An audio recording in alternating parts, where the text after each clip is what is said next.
Bonjour à tous. Je me présente, je suis Stéphane Desbois. Je travaille à la Maison de l'Habitat Durable de Lille et je suis très heureux de vous accueillir pour cette conférence qui fait partie d'un programme d'animation proposé par la Maison de l'Habitat Durable et le réseau Amélio.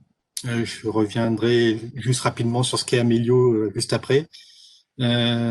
Donc une conférence qui est proposée par l'association Écohabitat Groupé Nord-Pas-de-Calais euh, sur le thème du béguinage. On va découvrir, peut-être creuser le sujet pour ceux qui connaissent déjà, avec Monsieur Jean-François Trochon là qui va donc intervenir pendant cette conférence. Juste avant de vous donner quelques règles de conduite pendant le webinaire, vous expliquer ce qu'est en deux mots Amélio. Le Amélio est en fait une marque pour communiquer sur toutes les questions liées à l'habitat durable à l'échelle de la métropole européenne de Lille. Amélio, c'est en fait un guichet unique auquel tous les habitants de la métropole peuvent s'adresser. Ce guichet unique, c'est la Maison de l'Habitat Durable. Et à partir de là, le réseau Amélio propose des services de conseil, du conseil info-énergie. Vous pouvez obtenir des informations techniques et financières également sur les aides et les subventions, les primes qui existent pour la rénovation de logements ou l'adaptation de logements à la perte d'autonomie et au handicap. C'est du conseil juridique également et du conseil architectural. Et Amélio, ce sont également des dispositifs d'accompagnement renforcés pour des gens qui souhaiteraient être accompagnés tout au long de leur projet de travaux, pendant la réalisation de ces travaux. Voilà, donc si vous voulez plus d'informations, je ne vais pas aller être plus long là-dessus. N'hésitez pas à aller sur le site de la Maison de l'Habitat Durable, site internet de la Maison de l'Habitat Durable, et vous trouverez toutes les informations sur les services et dispositifs mis à disposition des métropolitains par le réseau Amélio. Bonjour à tous, on est bien content de pouvoir quand même avoir l'intervention de Monsieur Trochon, puisqu'on a déjà dû l'annuler en printemps. Donc cette conférence, c'est la 16e rencontre de l'habitat participatif à la Maison de l'Habitat Durable, organisée par Ecohabitat Groupé. Et donc, écoutez, je crois que je ne vais pas en dire beaucoup plus. Monsieur Trochon va se présenter, je pense, lui-même. Et donc, on réunit du webinaire pour vous donner un peu d'autres nouvelles sur la suite des propositions de l'association. Voilà, et vous pouvez toujours, bien sûr, nous écrire sur le mail où on vous répond rapidement. Bonjour à tous, enfin, toutes et à tous. J'espère déjà que vous m'entendez bien. A priori, on a fermé ces micros tout à l'heure, ça devait bien fonctionner. Je vais donc vous partager un petit peu un support de ma présentation. Et effectivement, comme le disait Stéphane, n'hésitez pas à noter soit sur un petit bout de papier pour ensuite questionner, ou en tout cas, ça serait plus facile même par ce biais du chat. Donc, de vos questions, et puis ensuite il y aura donc tout un temps d'échange à la fin de la présentation. Alors, je vous partage normalement le document. Oups. Vous devez avoir sur votre écran une slide qui est donc en fait la première. On va parler de l'habitat, on va parler du béguinage comme habitat inclusif. Un nouveau terme qui est de plus en plus utilisé aujourd'hui au niveau de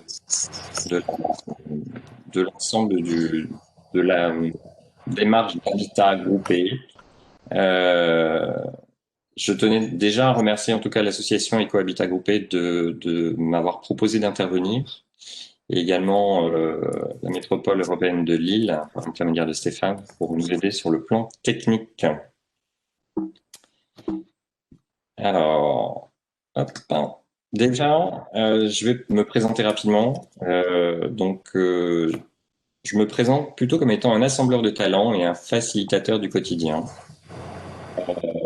Mon histoire, elle est assez simple. En fait, j'ai été pendant 16 ans directeur d'établissements médico-sociaux, 8 ans dans le secteur du handicap, et donc particulièrement dans le secteur du travail pour personnes handicapées, en ESAT, donc anciennement CAT. Et ensuite, pendant 8 ans, directeur d'EHPAD, donc établissement pour personnes âgées dépendantes. Et il y a 5 ans, donc j'ai créé Béguinage et compagnie parce que je me suis rendu compte qu'en fait, il y avait une méconnaissance du public personnes âgées et que souvent, en fait, les promoteurs immobiliers, les bailleurs sociaux et même les communes, les communautés de communes, ça restait plutôt sur une dimension de l'agisme avec la personne très dépendante et c'est uniquement un modèle de PMR dans le cadre des habitats et qu'il y avait un vrai besoin finalement de partir de la personne, de l'usage et, et donc, mon rôle, il est là. Il est voilà, de faciliter finalement le quotidien aux habitants. Merci. Voilà, c'est de faciliter finalement le quotidien des personnes âgées et donc d'assembler finalement tous les talents, tous localement, qui vont permettre à ce qu'un habitat réponde vraiment aux besoins locaux et d'aller chercher les parties prenantes qui vont finalement faciliter ce quotidien. Pourquoi béguinage et compagnie? Ben déjà, je suis parti du béguinage. Et ça va être vraiment notre sujet. Alors, quand je fais un peu cette présentation dans d'autres régions, effectivement, on ne connaît pas déjà le terme. Ici, on est quand même en Nord-Pas-de-Calais, proche de la frontière. On a quelques béguinages encore en France. Notamment, on en connaît à Saint-Quentin. Mais il y en a aussi à Hasbrook et puis dans d'autres communes. Et en fait, on a beaucoup d'images qui nous viennent des béguinages qui sont dans les Flandres. Ce sont donc ces projets d'habitat qui sont en mitoyenneté avec cette architecture assez typique de logement autour d'une cour carrée. Ça date donc du XIIe siècle et c'était donc ces logements qui étaient organisés pour des femmes qui vivaient seules, souvent suite à un veuvage, mais parfois des femmes qui étaient seules parce qu'il faut se remettre qu'à l'époque, en fait, les hommes, enfin, il y avait beaucoup de guerres. Les hommes partaient à la guerre, souvent ne revenaient pas, et que finalement, ces femmes se retrouvant seules étaient plutôt en insécurité. Et, euh, et donc, en fait, le modèle s'est donc créé pour faciliter le quotidien de ces femmes, tant dans la journée, en ayant aussi une organisation qui permettait de s'occuper des enfants, mais aussi la nuit en leur apportant une sécurité. Elle cherchait donc ce lieu sécurisant, mais ce n'étaient pas des femmes qui étaient enfermées dans un univers complètement clos. Elles étaient vraiment impliquées dans la vie de la cité. C'était des femmes qui travaillaient soit à l'hospice, soit dans les filatures. Enfin, voilà, elles avaient vraiment une implication et en fait, c'était un lieu qui était pleinement ancré dans son environnement, dans le sens où ces béguinages avaient souvent des grandes portes ouvertes en journée, ce qui fait que finalement leur lieu de vie était une place supplémentaire dans la ville ou dans le village. Euh, et par contre, la nuit, cette porte était fermée pour redonner ce lieu, ce côté sécurisant au lieu. Donc il y avait vraiment cette notion d'ouverture qui était importante. 800 ans nous séparent, mais nous avons quand même des valeurs qui restent. Ces valeurs de solidarité. C'est-à-dire qu'aujourd'hui, moi, dans les béguinages que j'accompagne, ce que je recherche effectivement, c'est à créer ce lien entre les habitants pour que la solidarité se vive et se mette en place. Euh, des liens de partage, c'est-à-dire partage par rapport à des compétences, par rapport à des capacités que les uns ou les autres peuvent avoir, et donc donner la possibilité et faciliter l'organisation pour que ce partage se vive. Et cette implication sociétale, c'est-à-dire que ce soit bien un lieu qui soit pleinement intégré dans la commune. C'est-à-dire qu'on ne vit pas un béguinage aujourd'hui comme étant un lieu pour personnes âgées et uniquement. C'est bien un lieu dans lequel finalement les habitants vont être impliqués dans le quotidien, vont interagir avec le quartier, interagir avec la commune, interagir avec les associations locales. Et en ce sens, il y a vraiment cette implication qui est pleinement vécue. Le béguinage, c'est une vraie réponse à la fragilité. Qu'est-ce que la fragilité? C'est finalement ce seuil avant de devenir dépendant. On parle de la fragilité qui est finalement le moment où la personne, quand elle est en fragilité, elle est encore en capacité d'être pleinement, je dirais, autonome dans les actes de la vie quotidienne, mais en même temps, il y a des situations qui arrivent qui pourraient la mettre la faire rentrer dans la dépendance. Et donc, en ce sens, le béguinage, par rapport à son organisation, je dirais architecturale, est déjà une réponse à la fragilité parce que elle donne plus d'autonomie, en tout cas plus longtemps. Le béguinage réponse à l'isolement, et là, en l'occurrence, ce sont donc des habitats groupés, des habitats qui sont en proximité les uns des autres. Et au-delà des habitats groupés, on est surtout sur des habitants qui se connaissent, qui ont eu le temps de faire connaissance. Et donc, du coup, le phénomène d'isolement n'est pas ressenti.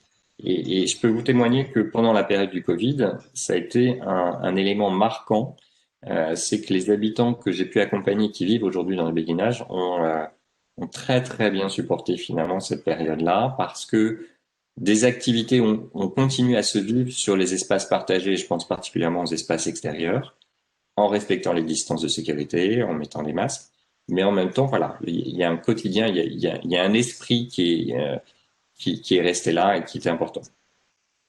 Béguinage comme réponse à la précarité, parce que aujourd'hui, on a vraiment une réponse à apporter pour des personnes qui ont aujourd'hui des petits revenus. Ça peut être même des propriétaires qui ont des petits revenus et des difficultés pour entretenir leur maison, leur logement. Mais c'est aussi des personnes voilà, qui sont locataires et qui doivent pouvoir accéder à du logement adapté, qui doivent pouvoir accéder à cette forme de vie en proximité les uns des autres.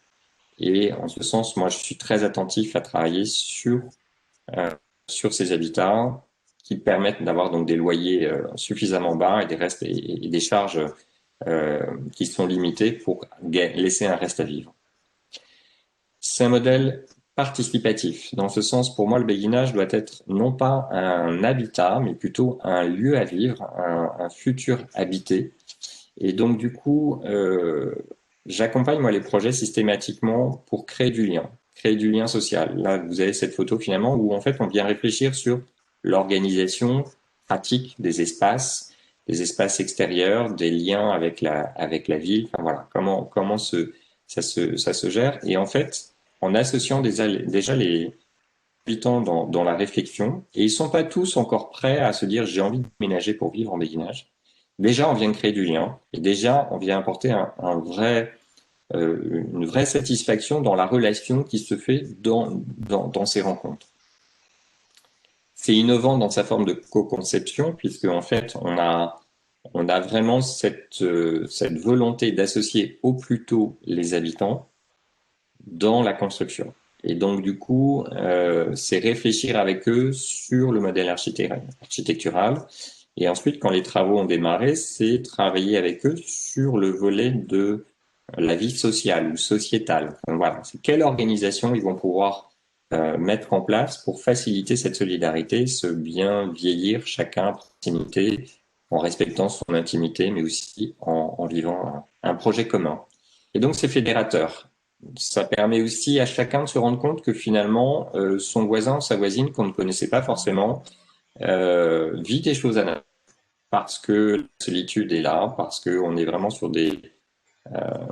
sur une période de la vie où finalement, parfois, on retrouve une forme un retour vers soi-même. Les enfants sont partis, il y a des situations de veuvage, des situations de divorce aussi, qui font que voilà, on a besoin de se retrouver avec d'autres et de partager un projet qui nous rassemble. Et c'est surtout un modèle qui est ouvert sur la commune et les services. Je le disais tout à l'heure, alors je parlais des parties prenantes. Voilà, c'est tout ce qui est tout l'univers qui gravite finalement autour de ce projet de béguinage. Alors, j'ai voulu remettre cette slide pour vous parler en fait de cet habitat groupé. Aujourd'hui, il y a des termes qui existent. On parle d'habitat inclusif, on parle d'HAPI, habitat accompagné, partagé et inséré dans la cité, dans la ville, et aussi APA, habitat partagé et accompagné. Alors, tout ça, c'est le même modèle. C'est simplement, ces termes sont apparus il y a depuis 4-5 ans à peu près.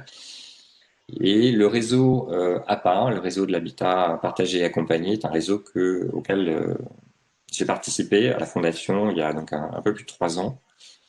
Et on a fait cette définition que l'on retrouve aujourd'hui dans l'habitat inclusif et puis dans l'API, dans un dernier rapport PIFTO, parce que le réseau APA a été acteur de l'écriture en fait de ces textes de loi sur l'habitat inclusif et en tout cas a été aussi sollicité et audité dans le cadre de la rédaction du rapport PIFTO qui est paru du mois de juillet 2020.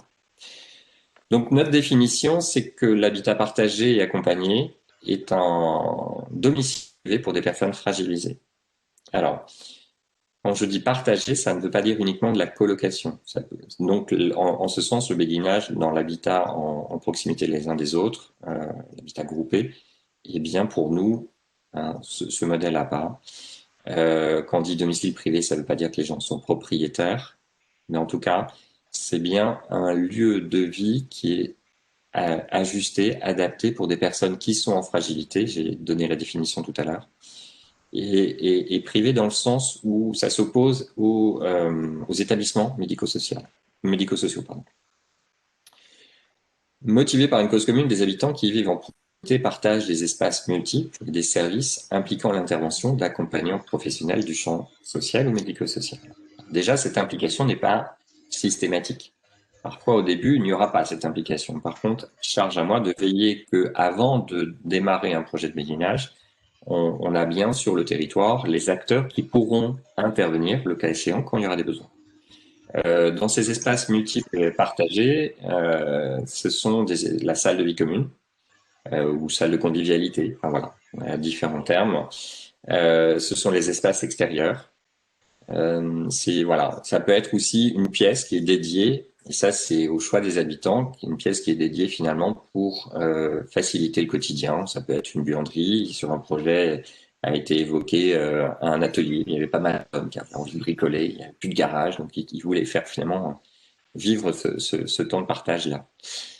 C'est une cause commune qui anime les partenaires pour monter et faire vivre cet habitat. En ce sens, un habitat inclusif, un béguinage qui veut mettre en œuvre vraiment ce projet social, sociétal, ne peut pas se faire tout seul. Et donc, du coup, il doit vraiment être soutenu en premier lieu par la commune. Ça, c'est un point essentiel. Si la commune n'est pas partie prenante et n'a pas envie de se motiver, d'animer finalement les partenaires qui drainent autour d'eux, on a des difficultés pour mettre en place. Et pour faire vivre cet habitat, c'est aussi les associations locales, c'est aussi, on en a parlé un peu tout à l'heure, éventuellement des services d'aide à domicile qui pourront être sollicités. Pour créer finalement cette animation du lieu, il est nécessaire quand même d'avoir une sorte de charte. Alors, le rapport en fait sur l'habitat inclusif parlait de charte de la vie sociale et partagée. Voilà, c'est une charte du bien vivre ensemble et je pense que c'est essentiel de pouvoir anticiper finalement des problématiques qui pourraient se rencontrer dans le projet, en tout cas essayer de les identifier et donc travailler sur cette charte dans le cadre des premiers habitants du béguinage permet de s'acculturer finalement à ce qu'est une charte et à la faire vivre d'autant plus facilement parce elle aura été rédigée par les habitants eux-mêmes. Donc voilà, c'est vraiment des logements partagés ou groupés, je vous l'ai dit, un espace commun au cœur de la cité. Et malheureusement, j'ai vu des béguinages se construire, alors absolument pas sur mon modèle, puisqu'on parlait uniquement de l'habitat, en périphérie finalement des centres-bourgs et des habitants qui finalement ont été en grande difficulté parce que sur un projet d'ailleurs qui s'est construit à côté de l'EHPAD, le dernier EHPAD que je dirigeais, des habitants qui se sont dit mais en fait les logements sont plus adaptés, oui, mais aujourd'hui je me sens plus dépendante qu'avant parce que j'ai perdu tous mes repères, je me suis éloignée de mon quartier, je suis éloignée des commerces, je ne connais pas mes voisins et rien n'est organisé pour que je les connaisse. Donc voilà, cette notion finalement de cœur de cité est essentielle. De taille humaine, un béguinage, ça peut être 8, 10, 12 logements, ça peut aller jusque 20, 25. Ensuite, on n'est plus du tout sur le format qui facilite finalement les relations entre les habitants. Et on note ce qui était fort pour Béguinage et compagnie, c'est cette notion d'accessibilité financière. Voilà, j'ai voulu remettre un focus vraiment sur le domicile privé, pour personnes fragilisées. On a ce lien impliquant ou pas, en tout cas au début, le médico-social, ces espaces communs, un ensemble à taille humaine et une accessibilité financière. Et donc l'animation des habitants, je dirais que c'est un peu mon cœur de métier chez Béguinage et compagnie. C'est ce que j'appelle l'assistance à maîtrise d'usage. C'est finalement partir de l'usage, partir de l'expression des habitants pour faire en sorte que l'on soit sur une dimension qui les implique pleinement. Et donc là, je vais reprendre un peu un exemple d'un projet que j'ai accompagné, donc pas très loin de Tours, c'est au nord d'Amboise exactement, 12 logements sociaux à faible impact environnemental qui est porté par une foncière qui s'appelle la foncière Chenley, qui est, pour ceux qui connaissent, dans le Pas-de-Calais, avec le fondateur qui est François Marty. Au départ, c'était une foncière c'était une association qui faisait l'insertion par le travail dans le métier du bois. Et donc ensuite, ils ont commencé à créer finalement du logement. Ce logement social dédié pour les personnes âgées, pour les seniors, a été soutenu, coordonné par la commune. C'est une demande de la commune de faire en sorte que ce soit du logement non seulement écologique, mais en plus un projet qui implique les habitants. Et donc cet accompagnement les a bien sûr impliqués et on est allé vers une autogestion du lieu, une autogestion par les personnes elles-mêmes. Et c'est l'objectif, c'est ce vers quoi on doit tendre.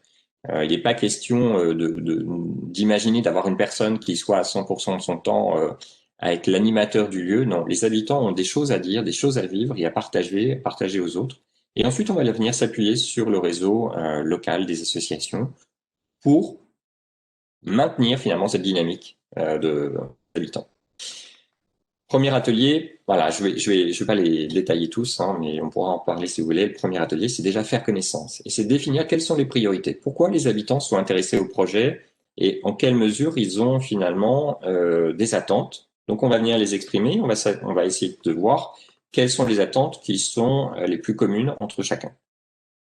Dès le deuxième atelier, on va déjà commencer à réfléchir au comment vivre ensemble, comment bien vivre ensemble. Donc là, moi, je les mets dans une situation où, en fait, ça va être la situation catastrophe. Ils vont se rendre compte que finalement, il y a plein d'acteurs autour d'eux qui pourraient éviter que cette situation catastrophe existe.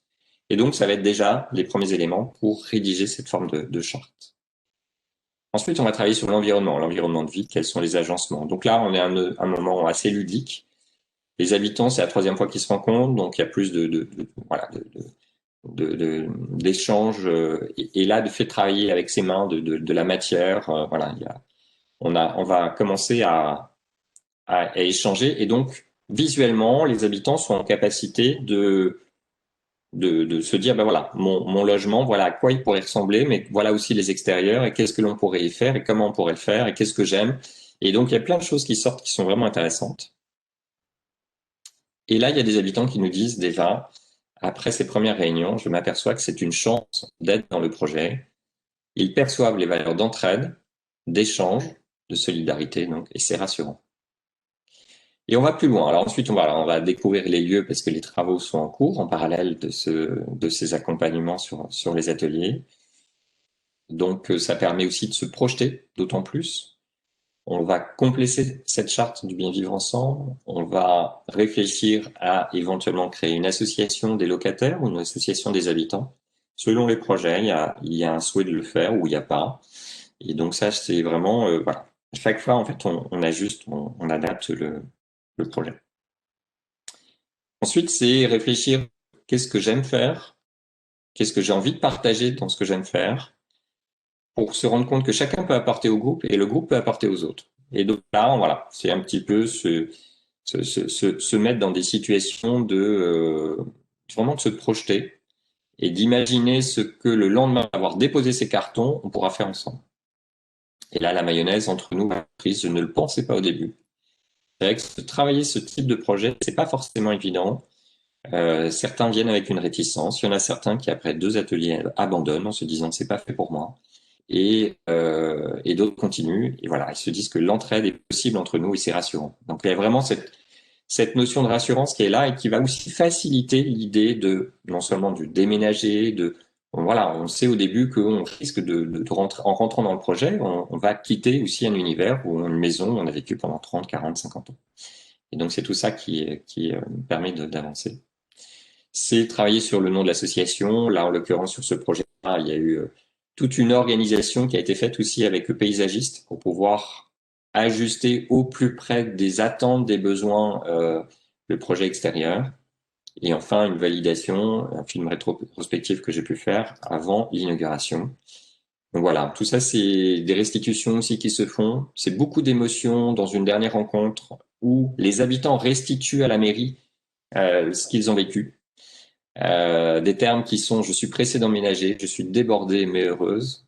Et j'ai beaucoup aimé aussi « je n'ai jamais eu autant envie de vieillir ». Quelqu'un qui était impatient de rentrer sur ce projet et voilà, d'être vraiment dans cette démarche.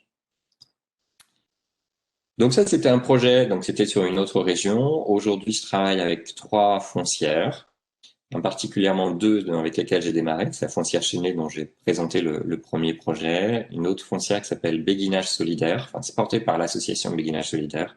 En l'occurrence, on a un projet plutôt dans l'Oise. Et ensuite, il y en a un autre qui va démarrer prochainement dans la Manche et un autre dans la Marne. Et ensuite, avec une autre foncière qui est toute récente, qui est vraiment du Nord, qui a été créée par des nordistes il y a un an, vraiment soutenue par le département, qui s'appelle Novoloco, avec laquelle on a un projet de réhabilitation dans le Douaisis. Donc voilà, qui peuvent aider en fait des communes ou des porteurs de projets sur cette notion plutôt de réhabilitation. Eux sont pas tant sur la construction, mais plutôt de trouver des sites qui sont à l'abandon et de se dire voilà, dans quelle mesure on peut aider à remettre en état finalement une ancienne école, une vieille maison, une vieille bâtisse voilà, qui n'est plus utilisée, pour en créer des lieux, un lieu de vie pas spécifique béguinage, personnes âgées, hein, ça peut être aussi pour d'autres projets. Donc KEC est le projet dans le Pas-de-Calais qui est en cours de travaux avec une livraison 2021, un pays normal, donc un acteur avec lequel j'ai déjà beaucoup travaillé, sur lequel il y a une vraie volonté de faire participer les personnes âgées. Ils se sont en fait inspirés du réseau francophone des villes Amies des aînés en créant la première communauté Amis des aînés, donc les 52 communes qui sont impliquées dans le projet.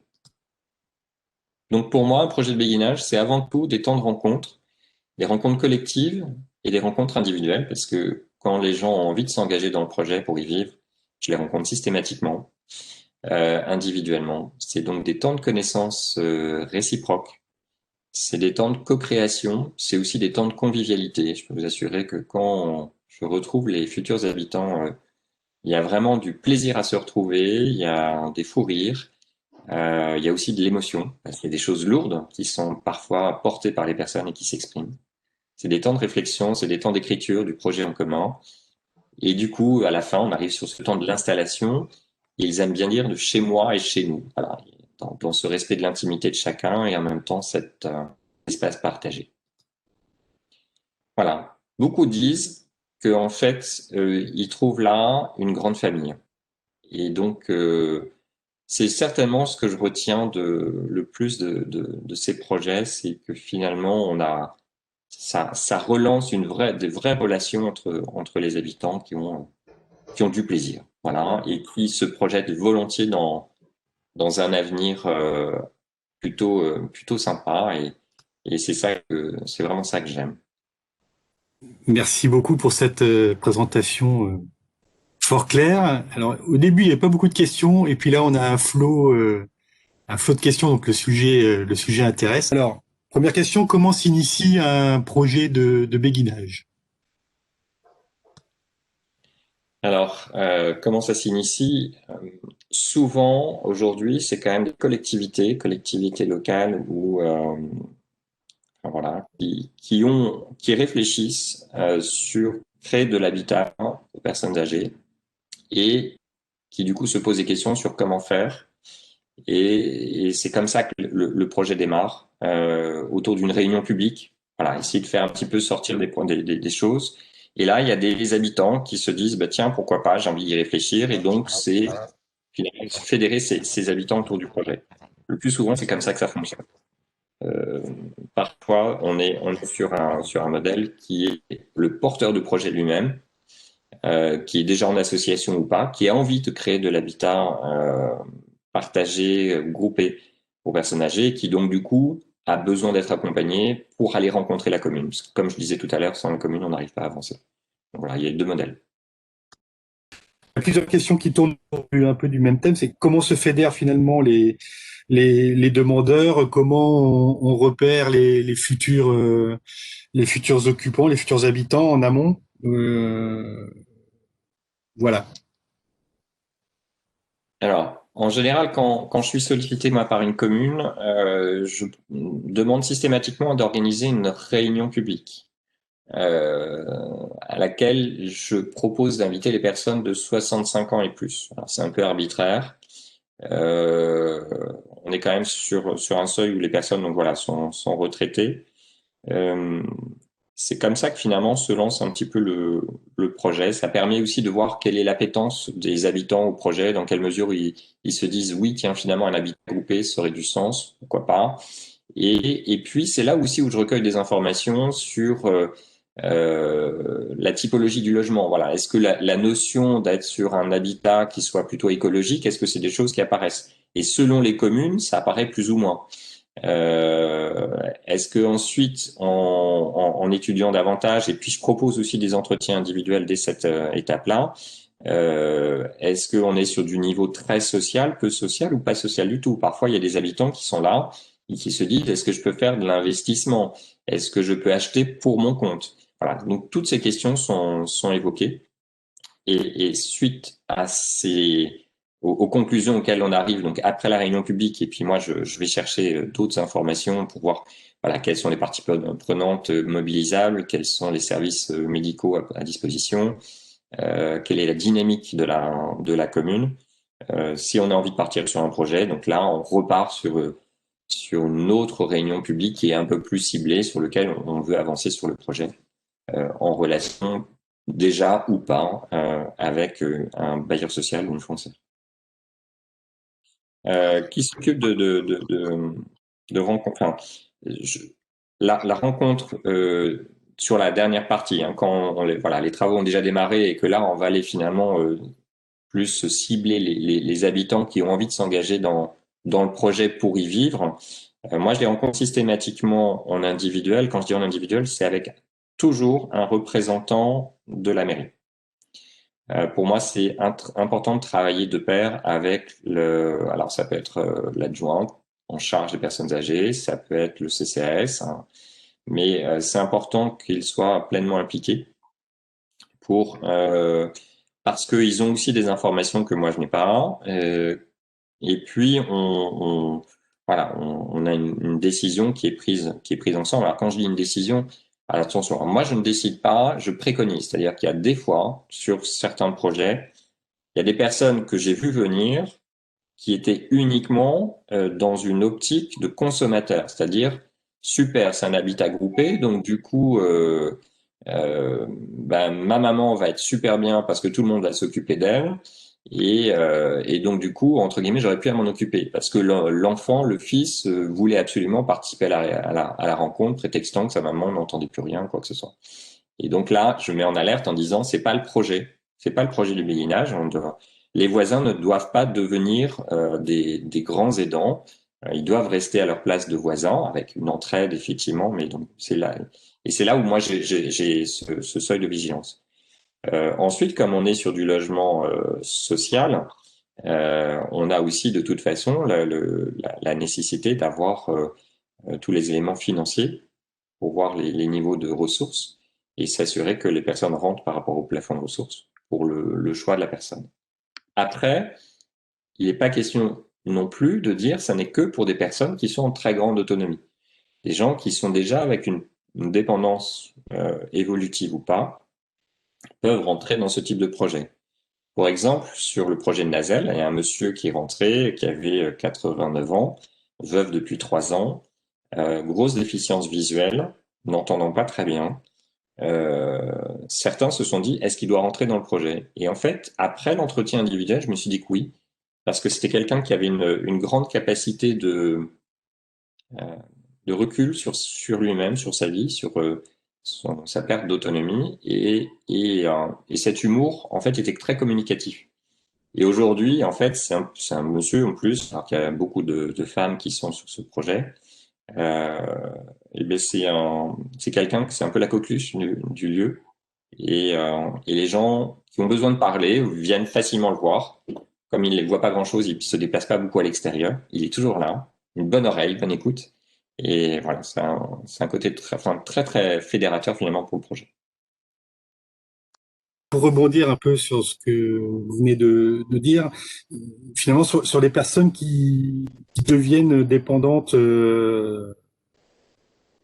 voilà, en cours de route, est-ce qu'elles peuvent rester dans les béguinages? Comment ça se passe voilà, en gros la question. L'objectif, c'est effectivement que la personne puisse rester le plus longtemps possible. Donc les logements, bien sûr, sont prévus pour que dès lors qu'une dépendance importante s'installerait, la personne puisse rester là. C'est auparavant, il faut s'assurer effectivement qu'il y a les services d'aide à domicile, qu'il y a les médecins qu'il faut, services infirmiers, qu'éventuellement il y a l'HAD qui pourrait intervenir. Enfin, voilà, tout ça doit être un petit peu anticipé euh, pour permettre au maximum à la personne de rester, parce qu'elle est dans son domicile, elle est chez elle. Elle pourra, dans cette proximité de logement, bénéficier peut-être plus souvent de visites de ses voisins parce que on n'a pas besoin de beaucoup d'efforts pour dire bah, tiens, donne-moi la clé de ta boîte aux lettres, tous les matins je prendrai ton courrier, je viendrai te l'apporter. Euh, donc les relations resteront. Certes, la personne sur laquelle une dépendance importante s'installera sera peut-être un peu moins moteur pour le groupe, mais bon, le projet continue euh, et ça fonctionne plutôt bien. Après, il y a des moments, il y a des seuils où, comme dans un logement classique, le maintien au domicile peut devenir compliqué. Et là, à ce moment-là, il faut peut-être trouver une autre solution. Je pense plus particulièrement sur des troubles type maladie d'Alzheimer, maladie apparentée, sur lequel il y a des comportements à risque pour la personne. Et là, à ce moment-là, euh, c'est pas au locataire de prendre la décision, bien sûr, hein, c'est à la famille, de se dire il faudra peut-être quitter le béguinage. Mais sinon, sur d'autres plans, sur le projet là qui a été livré il y a 2 ans et demi, il y a des personnes qui ont des soins matin et soir, mais la relation reste quand même. Ils se sont donné un rythme de se retrouver tous les mardis matins, alors avant autour d'un café, maintenant ils ont même plus le droit de prendre un café, mais bon. Mais voilà, ils continuent de se voir malgré tout et d'évoquer leur quotidien et cette personne, malgré une forte dépendance, participe au projet. Est-ce qu'il y a un âge minimum finalement pour intégrer un béguinage? Et puis la question connexe, c'est comment effectivement bien vivre le vieillissement en béguinage s'il n'y a pas de mixité intergénérationnelle suffisamment forte? Alors, je disais, en fait, on est dans du logement social, on oriente plutôt effectivement les candidatures pour habiter dans le béguinage sur des personnes retraitées. En ce sens, l'intergénérationnel, moi je juge qu'il y est déjà. Dans le projet là que je vous ai présenté, la personne la plus jeune avait 65 ans, enfin à 65 ans. Euh, le plus âgé en avait 89, maintenant 92. Euh, donc il y a déjà ces deux générations. Après, et je l'ai vu concrètement, c'est quand il y a un enfant qui vient voir son parent, son papa, sa maman, dans le béguinage, euh, et qu'il sait qu'il y a la voisine pour laquelle il faut changer l'ampoule, monter un meuble, voilà, il y a un petit truc à faire. Ça se fera assez naturellement et ça se fera. Mais je pense que la communication se fera d'autant plus facilement de pair à pair entre personnes du même âge à dire, ben voilà, tiens, j'ai ce souci-là. Et la solution viendra de la génération en dessous qui viendra rendre visite.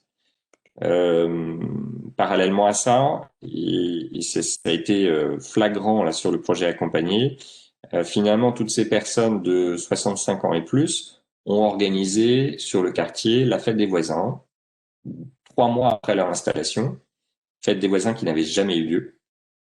Et tous les liens se sont aussi ouverts du coup vers le quartier. Et donc l'intergénération, elle se fait aussi par ce biais-là. Elle se fait par le chat du coup du voisin qui habite une maison individuelle de l'autre côté de la rue qui, quand il part en vacances, confie le chat à un des habitants du béguinage. C'est dans les espaces partagés. En l'occurrence, ils ont des jardins partagés, ils travaillent sur la permaculture, ils ont imaginé aussi enfin, des espaces, des lieux et des événements qui permettent de la rencontre intergénérationnelle. Donc autant je privilégie plutôt des personnes retraitées vivant dans ce projet-là, autant les liens intergénérationnels pour moi sont plus une conséquence. C'est comme ça que je le vis. Et c'est comme ça qu'en tout cas ça s'exprime dans les projets qui ont été accompagnés jusqu'à présent et ça fonctionne très bien. Quel pourcentage de personnes reste entre le début du projet et l'arrivée dans le logement? Est-ce qu'il y a voilà, entre le nombre de personnes qui ont participé aux premières réunions d'information et ceux qui vont aller au bout de la démarche, quel pourcentage de pertes finalement? Si on parle de la réunion, la toute première, la réunion d'information avant même que l'on ait choisi presque le terrain ou en tout cas le constructeur, là on est quelque chose qui est quand même très très général, donc j'aurais du mal à donner un chiffre. Ça dépend aussi de la participation des uns et des autres. Ensuite, je dirais plutôt que voilà, quand le projet est quand même initié, que voilà, on peut en parler parce que les travaux démarrent. Je pense que les personnes qui viennent à la réunion d'information avant de poser une candidature, je pense qu'on a la moitié des personnes qui sont en capacité de poser leur candidature. Ensuite, le premier atelier jusqu'à la fin, je vais être tout à fait honnête, les premiers ateliers, on n'a pas toujours le nombre de candidats correspondant au nombre de logements. Mais par contre, je dirais que à partir du deuxième atelier, les personnes qui sont là restent jusqu'au bout. J'ai eu, je pense, je dirais, allez, deux ou trois personnes qui, après le deuxième atelier, se sont dit, en fait, c'est pas pour moi. Et ensuite, le premier atelier, on est 6, le deuxième atelier, on est 8, ensuite on monte à 9, 10, et on va jusqu'aux 12 habitants. Ça se fait progressivement, il y a le bouche à oreille aussi. Il y a une question d'observation aussi, peut-être le fait de pas voir encore les logements, on n'arrive pas forcément à se projeter, donc à se dire, est-ce que vraiment j'y serais bien? Donc voilà, mais grosso modo, on a quand même un intérêt. Dès lors qu'on s'est intéressé à cette façon de vivre et on rentre un petit peu dans le mouvement, en général, on n'en parle pas. Les ateliers, en fait, j'aime bien les faire. Bon, c'est un chiffre un peu peut-être symbolique, 9 mois, 9-10 mois avant la livraison des logements.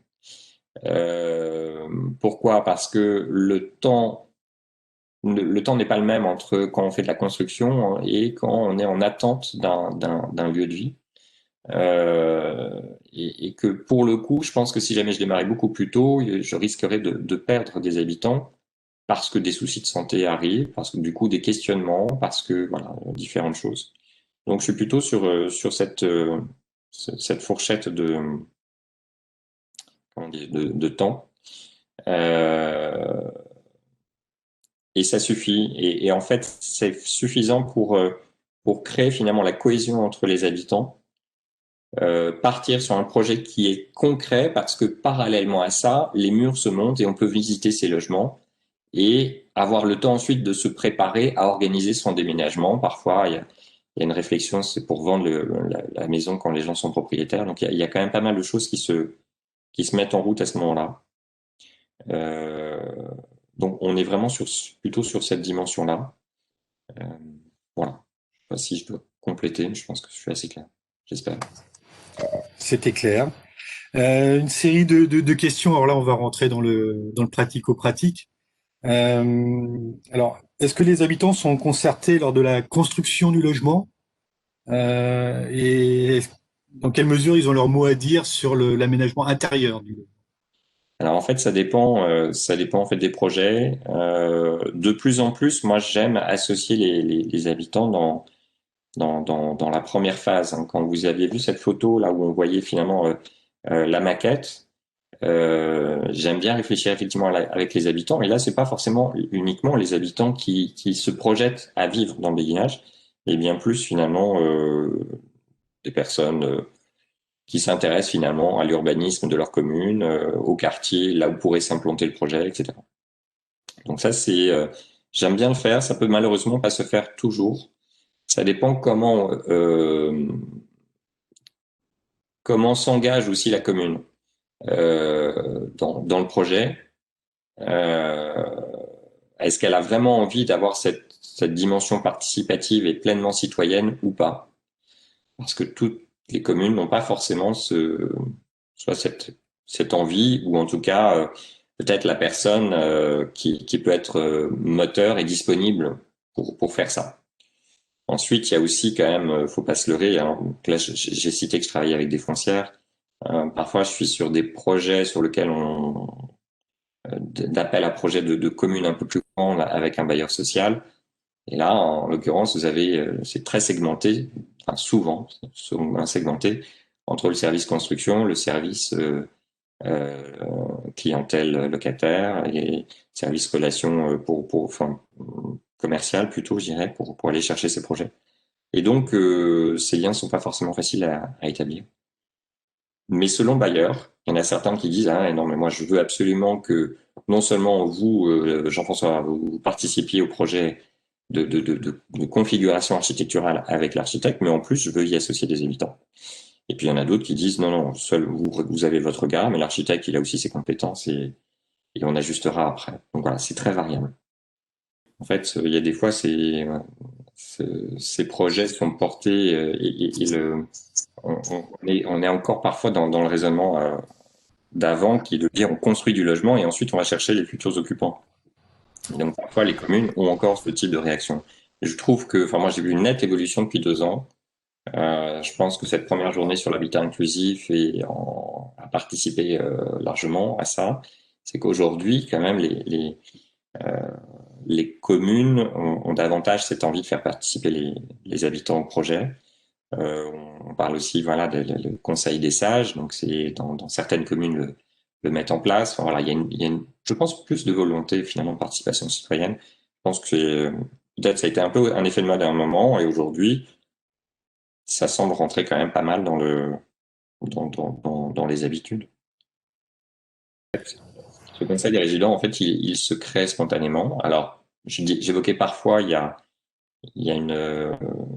un souhait des habitants de créer une association. Parfois, ils disent, oh non, on va pas créer un truc administratif qui va être lourd. Donc, du coup, gardons un petit peu notre liberté. En même temps, voilà, c'est important. On a ce projet de vivre en proximité les uns des autres et de faciliter l'entraide et le quotidien entre nous. Donc, il faut qu'on se tienne au courant de ce que chacun vit. Et donc, du coup, il y a une forme de conseil des résidents qui se réunit, et ceux qui choisissent la fréquence, pardon, toutes les semaines, tous les 15 jours. Il est évoqué également que ce conseil puisse se réunir avec les parties prenantes essentielles que sont la mairie et également le gestionnaire du béguinage. Et donc, du coup, là, en l'occurrence, à Nazareth, ils ont pris une fréquence d'une fois par trimestre de se retrouver, sachant qu'ils peuvent aussi s'appeler s'il y a une situation d'urgence et des choses à évoquer, enfin, un peu en urgence. Et donc, du coup, ça permet de réguler, je dirais, les difficultés relationnelles qui peuvent arriver. Et quand, entre les habitants, ils n'arrivent pas à réguler en s'appuyant sur la charte, et là-dessus, les habitants me disent, voilà, cette rédaction de charte, elle est essentielle parce que plusieurs fois, ils l'ont ressorti pour se rappeler ce qu'ils s'étaient dit au début, et en disant même, finalement, cette charte, elle pourrait évoluer, mais en tout cas, elle est absolument essentielle, il ne faut pas qu'on l'oublie. Et quand ils n'arrivent pas à s'en sortir entre eux, à ce moment-là, ils font appel à un animateur, coordinateur, enfin jusqu'à présent, j'ai plutôt appelé coordinateur, qui est identifié localement et le plus souvent qui est quand même quelqu'un de la mairie. Donc soit un adjoint, soit un représentant du CCAS. Là, il y a quand même pas mal d'évolutions suite au rapport Pifto, où on a parlé finalement de cet agent de coordination de l'habitat groupé. Il y a tout récemment, là, au niveau du Sénat, il y a ce texte de loi là qui vient d'être voté, donc on voit en termes d'application, mais je pense que ça va faire bouger quand même les choses. Mais voilà, c'est pas encore fait. Et en tout cas, cette dynamique d'habitants, elle est essentielle à être maintenue. Et moi, je suis pas forcément en proximité géographique de ces lieux de vie, donc à charge à moi finalement, avant de laisser le projet vivre tout seul son chemin, d'identifier localement quels peuvent être les acteurs. Parfois, ça peut être un service d'aide à domicile qui trouve intérêt dans le projet, qui peut dégager du temps. Simplement, ça oriente un petit peu les habitants, dès lors qu'ils auront un besoin d'aide à domicile, d'aller plus vraisemblablement vers cette association que vers une autre. Tout est possible. Comment ça se gère au sein d'un béguinage? Est-ce qu'il y a un système de médiation qui peut exister? Ben, c'est un peu ce que j'expliquais là. Hein. C'est ce que j'ai expliqué. Cette médiation, elle peut être recherchée à l'extérieur si vraiment on s'en sort pas. Mais entre les habitants, en fait, très vite dans les réunions, moi je perçois ceux qui sont plus leaders, ceux qui sont plus justement dans ce rôle de conciliation, et chacun prend un petit peu sa place. Euh, donc globalement, les choses se disent parce qu'il y a une vraie confiance qui s'est établie.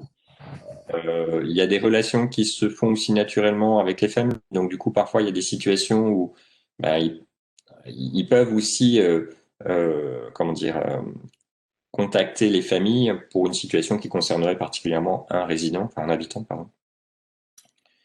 Donc voilà, je pense que c'est un peu du cas par cas. Chaque groupe doit organiser sa façon de le gérer. Comment assurer la mixité sociale dans des logements qui, a priori, dépendent d'organismes de logement social? Et est-ce qu'il existe des exemples, des initiatives de béguinage qui seraient issus d'une démarche privée? Alors, au niveau du logement social, selon le projet tel comment il a été monté, on peut faire déjà quand même de la mixité sociale dans le sens où, selon les niveaux de ressources, on a des différentes catégories de logements. Donc, je ne vais pas rentrer dans la technique, mais on a du très social qu'on appelle du PLAI, qui est sur des niveaux de ressources qui sont inférieurs à 1000 euros par mois. Et ensuite, on a ce qu'on appelle du PLUS, qui est un niveau de ressources déjà plus élevé.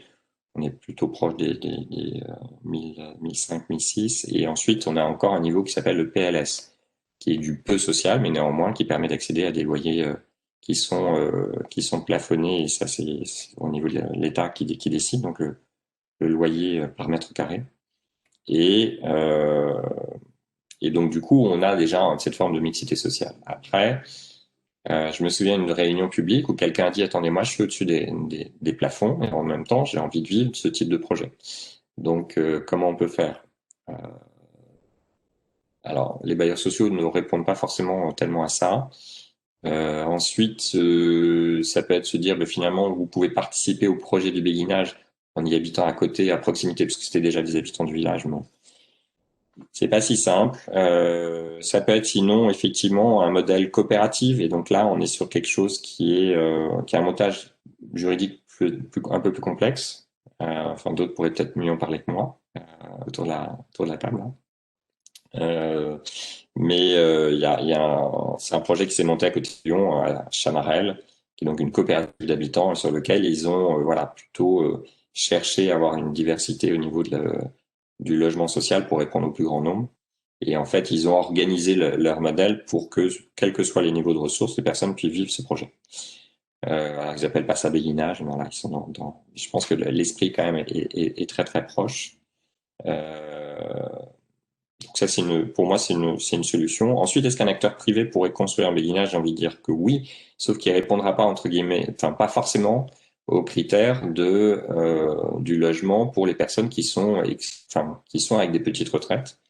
Il peut éventuellement aller accéder à des prêts PLS au niveau de certaines banques et donc qui permet d'avoir des niveaux des niveaux de loyer qui sont quand même plafonnés, mais on n'est pas sur du très social. Après, est-ce qu'une personne peut être propriétaire? Alors là, la question parfois est posée. Dans ce cadre-là, on est quand même sur un modèle qui est aussi différent. Donc, je parlais de coopérative tout à l'heure, peut être aussi un modèle de type SCI, sur lequel en fait la personne achète non pas son logement, mais achète des parts dans la société immobilière qui porte l'ensemble du projet. Mais on est à ce moment-là sur des réponses quand même sur des niveaux de ressources plus élevés en général. Encore plein de questions, je suis impressionné. Alors, justement, là, sur ces occupants qui, un jour, quittent le lieu pour une raison ou une autre, comment se passe la suite? C'est des choses qu'on évoque dans les ateliers avec les habitants. C'est-à-dire, on se dit, ben, le jour où l'un d'entre nous partira, comment on va s'organiser l'arrivée d'un prochain, comment on l'accueillera, comment on pourra lui présenter un petit peu l'historique de ce que nous avons vécu pour lui donner envie de vivre aussi la même chose et aussi d'y participer. Et donc, voilà, on est vraiment sur cette organisation où il faut anticiper les choses. Il ne faut pas se retrouver face à des questions qu'on n'a pas anticipées, qu'on n'a pas préparées. Alors, on ne peut pas avoir une réponse à toutes les enfin, à toutes les questions, on ne peut pas toutes les imaginer de façon exhaustive, mais quand même, il y a un grand nombre de questions qui arrivent souvent et qui reprennent d'ailleurs une partie des questions que vous avez dans le chat. Donc voilà, je pense que dans les ateliers, on essaie d'anticiper un maximum de choses pour que ensuite les habitants ne soient pas surpris et un petit peu une conduite à tenir euh, pour essayer de faciliter au mieux l'accueil d'un nouveau. Quel est le nombre de logements pour un béguinage? Est-ce qu'il y a une fourchette pour que les liens fonctionnent bien vraiment, entre occupants? Oui, alors je l'évoquais un peu tout à l'heure. Alors, moi je considère qu'en deçà du 8, c'est quand même très très compliqué de générer une forme de dynamique de groupe. J'aime bien les chiffres 12-15. Il y a un projet là que je vais accompagner. On est 25, donc c'est déjà beaucoup plus. Euh, donc au-delà, c'est vraiment compliqué. Au-delà, créer du lien entre les personnes, ça va se faire plutôt par petits noyaux et charge à moi pourtant d'éviter que ce soit trop fractionné et bien d'avoir plutôt cette dynamique de groupe globale. Euh, à Ronc, il y a un projet qui sortira. Je travaille avec le bailleur Notre Logis qui a remporté en fait le projet. Là, on est plus proche des 90 logements, donc c'est énorme. On a travaillé avec les architectes plutôt pour essayer de scinder ces espaces de rencontres extérieures, pour éviter qu'on ne soit sur des trop grands volumes de temps. Et essayer voilà, de scinder plutôt en trois. Et sur ce projet, je parlais peut-être deux mots. C'est un projet qui a été acquis par Notre Logis il y a 2 ans, sur lequel on avancera avec les habitants, parce que ça faisait partie de l'appel à projet lancé par la mairie. Donc voilà, aujourd'hui, il y a eu des recours, il y a des retards dans le projet. Et donc, pour dire l'idéal, oui, j'aime bien ce chiffre 10, 12, 15.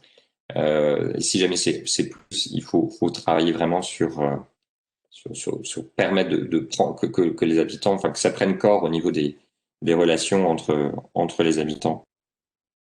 Moi aussi, dans les ateliers, du coup, de mixer les rencontres. C'est-à-dire que je fais se rencontrer les personnes en binôme, en trinôme, enfin, voilà. Et à chaque fois, ça bouge, ça tourne, de telle façon que d'un atelier sur l'autre, ils aient eu l'occasion d'échanger 2 heures ou 1 heure, ou au minimum une demi-heure ensemble, je dirais, en tout petit comité. Et ça donne vraiment beaucoup de relève. Est-ce que dans un béguinage, on peut trouver des logements avec une chambre d'amis pour accueillir la famille? Oui, c'est le projet au départ doit être imaginé aussi en réponse aux habitants. Donc, si jamais on est très en amont, ça peut être un sujet qui peut être effectivement inscrit dans les attentes des habitants de la commune en général, et on charge ensuite d'imaginer, de trouver la solution pour financer le coût, la charge de ce logement supplémentaire pour accueillir les amis. Voilà, donc selon les projets, c'est fait ou c'est pas fait. Là, actuellement, j'accompagne pour Chênelet un projet qui sera livré début mars. Il y a une chambre d'amis. On est sur un ensemble quand même de 13 logements, plus un studio mis à disposition des familles qui viendront rendre visite. Sur d'autres projets peut-être un peu plus petits, il y en a pas. Voilà. C'est aussi, parfois on a du mal à trouver l'équilibre financier et c'est pas toujours évident de le financer. Mais quand c'est souhaité, et si jamais la commune est aussi prête à s'investir et qu'elle ressent que localement il y a un déficit en hébergement, elle peut aussi être pleinement acteur et impliqué et s'impliquer pour le mettre en œuvre. Est-ce que les béguinages proposent des logements individuels ou adaptés pour des couples? Quelle est la taille type d'un logement? Est-ce qu'il y a des différentes typologies qui peuvent être proposées au sein d'un même projet? Alors, en général, on travaille sur du T2, T3, c'est-à-dire une ou deux chambres. Alors, bien sûr, prioritairement, les couples seront mis là où il y a deux chambres. Parfois, des personnes seules expriment très très vite leur souhait d'être. Enfin, c'est presque une condition de dire voilà, moi, je souhaite avoir deux chambres. Selon le projet, la répartition, si elle est moitié-moitié, en fait, on peut répondre à ce genre de besoin. Je pense que le projet qui va être livré au mois de mars, en fait, c'est un peu spécifique parce qu'on est dans le cadre d'une réhabilitation d'une ancienne école. Et donc, du coup, on a été assez contraint par les murs extérieurs, ce qui fait qu'il y a que 2 T3 et ensuite c'est 11 T2. Donc ça crée de la frustration et certains disent non, ça sera trop petit, je n'envisage pas de vivre dans ce projet, même si je leur explique que la salle de vie commune est quand même une extension de leur logement et que voilà. Mais voilà, c'est au choix de chacun. Alors ensuite, travaillons sur plusieurs projets, en tout cas avec Chênelet. Ils ont plutôt pour habitude de faire des grands logements. Sur le T2, on est plus proche des 48 mètres carrés, voire 50 mètres carrés, et pour le T3, plus proche des 65 mètres carrés. Donc on est sur des beaux logements, des beaux volumes, ce qui donne derrière de l'espace de vie, qui est plutôt assez agréable, ce qui donne aussi de l'espace pour le jour où une personne est avec une dépendance provisoire, un retour d'hospitalisation suite à une fracture du fémur. Ça aussi aide les auxiliaires de vie, les infirmières pour pouvoir aider la personne. Donc c'est un vrai plus. Et donc voilà. Donc là, les typologies, donc c'est toujours T2, T3. Il peut y avoir, ça fait un peu le lien avec l'intergénérationnel, sur un projet qui vient d'être livré là en octobre. La commune avait dit, moi je veux 8 logements seniors et je veux 4 logements familiaux. Et donc du coup, moi j'ai fait les ateliers avec les habitants donc retraités. Et ensuite j'ai dit, mais si les habitants des projets familiaux veulent venir aux ateliers, ils sont les bienvenus. Et en l'occurrence, il y a 2 personnes des logements familiaux qui sont venues, une personne qui est proche de la retraite, hein, et un autre qui est un couple plus jeune dont le monsieur a eu un accident vasculaire cérébral et donc du coup a un handicap moteur essentiellement. Et donc ils étaient contents aussi de participer à ce projet. Donc c'est pour ça que je veux dire en fait en tout cas la taille des logements c'est T2 T3 pour du logement senior. Et ensuite, si jamais il y a volonté de faire aussi l'intergénérationnel, il peut y avoir d'autres choses qui se font à proximité. On a une personne qui propose, alors c'est une idée de sortie, mais dès qu'on sera libéré, une référence aux Pays-Bas, à Breda, on peut voir un béguinage dans sa forme ancienne, mais également des réalisations très contemporaines qui reprennent un peu les mêmes codes architecturaux que l'ancien béguinage et qui proposent une mixité intergénérationnelle assez poussée. Voilà une idée de sortie quand on pourra à nouveau naviguer à travers l'espace. Je suis preneur. Après, des petites questions. Est-ce que vous pouvez redonner le nom de l'association qui intervient dans le Douaisis? Alors, l'association qui pourrait porter l'immobilier, puisque les choses ne sont pas encore faites, c'est pour ça que j'ai pas cité la commune, s'appelle Novo Loco, N-O-V-O-L-O-C-O. C'est une foncière qui s'est créée il y a 1 an à peu près. Et ils viennent, dans le projet, il y a les fondateurs, il y en a un qui est urbaniste de formation et l'autre est aujourd'hui directeur d'une association sur Roubaix qui gère des habitats inclusifs pour des personnes avec un handicap psychique. Donc il connaît bien déjà tout ce métier et Thibaut, en tant qu'urbaniste, a une bonne connaissance aussi de cette dimension, je dirais, architecturale et environnementale pour faciliter le quotidien des habitants qui seront à vivre dans ces lieux. Je m'attache beaucoup à l'esprit qui est généré par le vivre ensemble. Alors, ce modèle est, comment dire, il est très lié à la forme architecturale, oui, mais il ne sait pas forcément toujours à construire en forme de cours fermées ou semi-ouvertes. Mais il faut surtout favoriser les rencontres entre les habitants. Donc c'est aussi les orientations, ça dépend en fait comment c'est conçu, mais en tout cas voilà, c'est faire en sorte que optimiser les chances que les habitants se rencontrent et soit voilà, entretiennent finalement ce lien. Donc c'est là où l'emplacement de la boîte aux lettres, c'est les ouvertures, c'est voilà, c'est un peu tous ces domaines-là, c'est l'implantation de la salle commune, où est-ce qu'elle se situe, pour comment est-ce qu'elle est très fermée, est-ce qu'elle est très ouverte. Il y a un projet sur lequel j'ai bossé avec des architectes hein, dans le cadre d'une réponse à un appel à projet, et les architectes avaient fait la salle de vie commune très très fermée. Et donc du coup, avec toute petite fenêtre, j'ai dit mais attendez, si jamais de l'extérieur, quand la personne va prendre son courrier, elle voit pas qu'il y a quelqu'un d'autre qui est tout seul en train de prendre un café et que peut-être qu'il pourrait être à deux. Et éventuellement, quand ils seront à quatre, ils pourront faire une belote. C'est un peu dommage. Donc voilà, ça fait partie des éléments sur lesquels, oui, moi, je suis attentif au niveau architectural. Ensuite, je ne suis pas architecte de formation. Mais, comme je disais tout à l'heure, mon regard, c'est un regard de l'usage. Comment va être vécu, comment va se faire la vie dans ce projet. Moi, j'accompagne aujourd'hui prioritairement des acteurs de l'immobilier qui font du logement social, du logement accessible au plus grand nombre parce que c'est aussi c'est dans mon esprit. Après, demain, une association ou une bande de copains qui disent voilà, nous on a envie de vivre et de vieillir à proximité les uns des autres, donc créer un projet type Béguina, ça a du sens. Hein. On a les moyens et on va le créer, on va le supporter l'immobilier et puis monter une SCI ensemble. Moi, je peux accompagner sur cette partie assistance maîtrise d'usage parce que, entre guillemets, les besoins seront les mêmes, ils seront peut-être exprimés différemment et c'est surtout la réponse immobilière sera différente.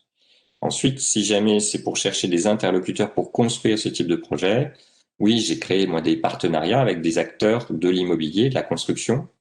J'aime bien l'idée du bois.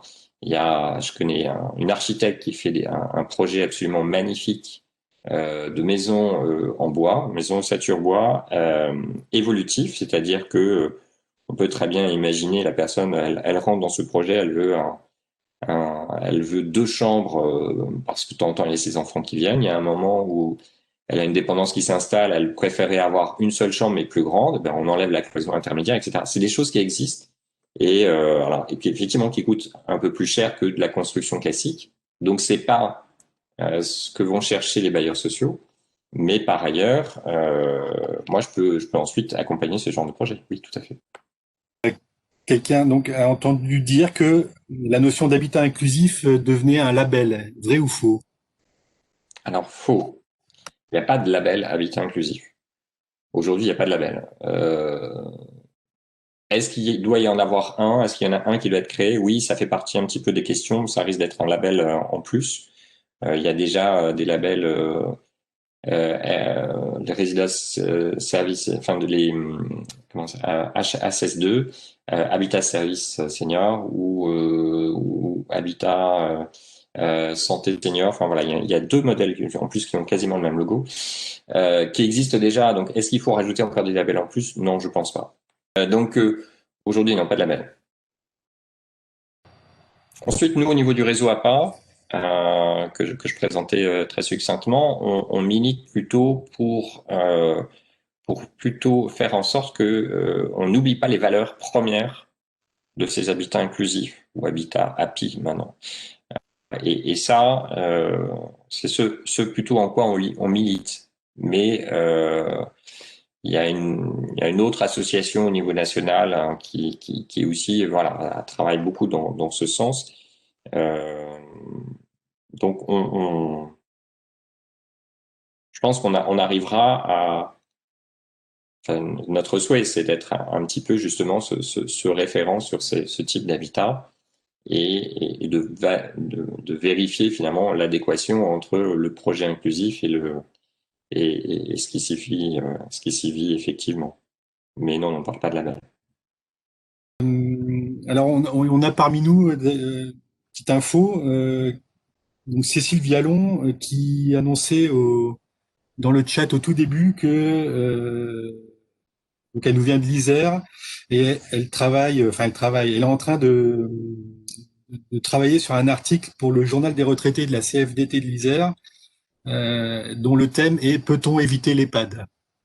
Voilà, donc elle a participé à ce webinaire pour se nourrir et nourrir son futur article. La première chose au nom de l'association, c'est de vous remercier pour cet exposé très très clair et très bien présenté et qui est très intéressant pour notre association parce que c'est pas exactement notre notre public aujourd'hui, mais c'est quand même très très proche de ce qu'on fait et on se retrouve beaucoup dans ce que vous dites sur le vivre ensemble, sur l'importance des chartes, de l'organisation collective, etc. Et les projets qu'on connaît et qui sont proches de notre association sont des projets qui peuvent être différents, mais je dirais c'est pas très grave, c'est pas important. Je pense qu'on pense qu'il y a de la place pour tout le monde autour de cette idée de se regrouper à plusieurs pour partager un habitat en étant chacun chez soi, mais en ayant des occasions d'être proches les uns des autres dans la vie quotidienne. Donc ça, c'est vraiment un créneau que les bailleurs, que les promoteurs privés devraient investir davantage. Et c'est vrai que depuis quelques mois, on a mis un peu entre parenthèses notre lobbying sur ce sujet-là auprès des politiques, parce qu'il y a eu le contexte sanitaire plus les élections municipales qui font que c'est des nouvelles équipes qui aujourd'hui ont d'autres préoccupations, quoi. Mais on espère bien reprendre tout ça, reprendre nos activités de rencontres et dès que possible en physique, parce que bon, effectivement, c'est bien de se voir comme on l'a fait aujourd'hui, mais je dirais, nous, on a envie aussi de se retrouver avec des gens intéressés dans une salle à discuter, à continuer les rencontres avec des discussions informelles dans les couloirs autour d'un verre ou des choses comme ça. Donc ça, on va le faire. On a programmé au mois de mars une rencontre sur un thème qui est demandé par beaucoup de groupes en constitution, qui est le thème du juridique. Donc, on a une notaire qui a accompagné deux groupes là sur la métropole, qui essaiera de nous aider à nous y retrouver dans le domaine juridique, surtout quand on veut acheter, quoi. Et quel type de société? Vous avez évoqué les SCI, mais il y en a d'autres.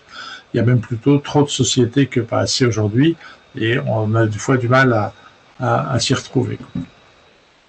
Avant de laisser la parole à Monsieur Trochon, il faut aussi remercier Stéphane, qui a préparé l'organisation, qui a animé la discussion, et je crois que la Maison d'Habitat Durable, qui est notre partenaire depuis le début dans ces conférences, nous a beaucoup aidé dans cette nouvelle situation pour qu'on puisse quand même continuer à faire circuler l'information. Donc merci Stéphane.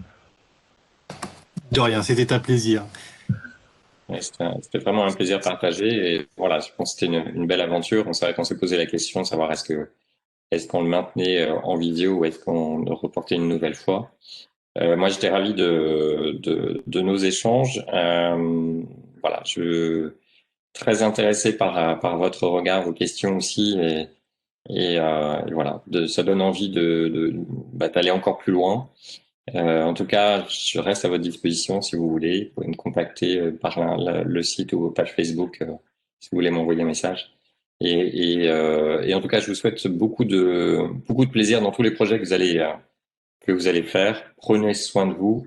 Je pense que voilà, vous avez bien compris que l'habitat groupé, c'est vraiment un vrai plus pour traverser cette période de crise qui est pas facile. Et donc, voilà, faut le faire vivre, faut le partager, faut le développer. Je sais que vous êtes tous et toutes acteurs pour le faire. Donc, bravo à tous et merci encore pour cette matinée.